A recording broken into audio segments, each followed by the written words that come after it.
Hey, how's it going, YouTube? Doing a video on how to transition between floor heights.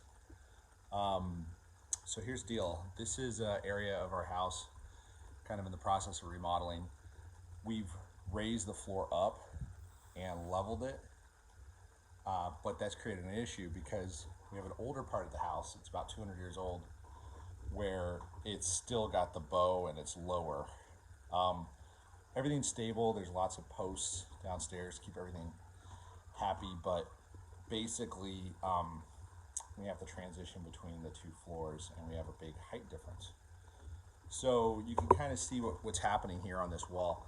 That's the old molding, and it kind of gives you an idea of where the level of the floor was originally, and you can see it was obviously much lower over here, and now we've got kind of a ramp. So we've got a kind of complicated situation. The floor is level here, it's not level here, and it's actually sloping down towards this hearth. So there's actually a slope this way and a slope this way. So I want to show you how I put that together and made that work.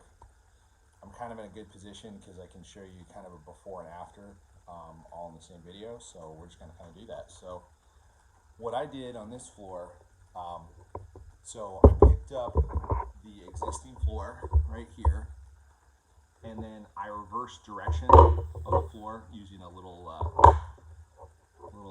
shim piece here, and I started working with my tongue of my floor going up the slope.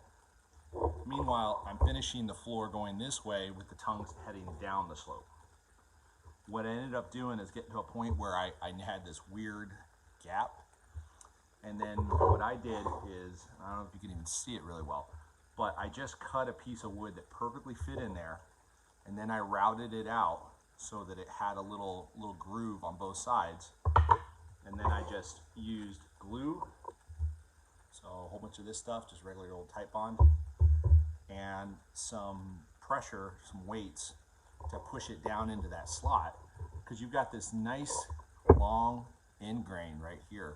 So when you attach wood on top of that, I guess it would be in it, that end grain has a nice connection. Obviously the lower part of the tongue's not here, it's just sitting on top like a T. So you would put the whole thing in there like that, and I let it glue and dry, and then I use a little bit of this stuff, which is like a wood patch, wood filler, and I filled in the little bit of a gap I had. You can kind of see it there, and then I hit it with the sander, and there you go. You can't even tell. So that's a very difficult thing to try to close the gap between two floors. The best thing is to go all the way across the room, but in my case, I couldn't do that. I've tried before in the past to put two pieces in like this, where you kind of have a little bit of an angle, and you fit them in there, and then you push down and snap it in. That never works. I've tried. You always end up with a pretty big gap to be able to do that. So this is what it looks like now. So the floor has a pretty clear slope, but because there's, you know, a nice stable sloping angle, it actually worked out pretty well. Let me take you over to the other side here where I haven't yet put the floor on, so I can kind of show you what's underneath there. So underneath the floor are a whole bunch of pieces of 2x4s, and they have the slope kind of pre-notched into them, so it makes that height difference.